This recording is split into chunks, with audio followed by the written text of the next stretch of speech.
Dobar dan, dragi prijatelji. Čupala sam kao da sam cijel dan spavala, a zapravo sam cijel dan editovala, odnosno radila. Nego sam htjela da mi ispričam jednu priču. Slušajte, molim vas šta mi se desilo. Dok sam bila na Baliju, stiglo mi je pismo, odnosno kazna, odnosno nije ni kazna, nego papirić da imam neku kaznu u saobraćaju, znači nešto vezano za automobil.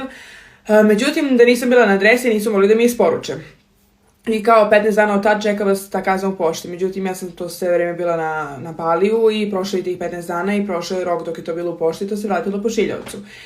I ja sam uzela i tražila na onom sajtu, registar kazni, kako god da vidim koja kazna je u pitanju. Nisam našla, tražila sam neke ljude koji rade tamo da mi nađu koja je kazna, nisu mi našli kaznu. Sve sam živo provjerila, dalje nisam našla kaznu. I znate sada šta mi je najjača stvar u vezi svega ovoga.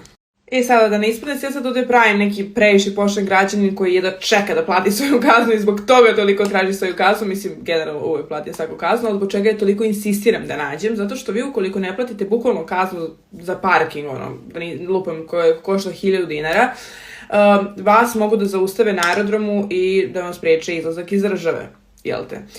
I sad je sad meni bitno da to platim, da ne bih imala situaciju na aerodromu, na primjer da ne mogu da izađem iz države zbog kazne za parking ili tako neke bezazlene situacije. I onda ja posle uzem i razmišljam, pošto kazne za parking redovno plaćam, kako je to moguće da svaki put, kada ja, na primjer, zato ostanete negdje na neko parking mjesto u zoni, ja lupam, platim sat vremena i zaboravim se, ne platim drugi sat. Oni baš uvek mi pošalju kaznu za to, ili na primjer će me spriječiti da izađem iz države zbog toga što nisam platila kaznu od 1000 dinara, dok sa druge strane, tipa moji drugarici ukradu telefon, niko nema pojma ko je ukrao telefon, šta se radi, opljačkaju nekog, ne znam,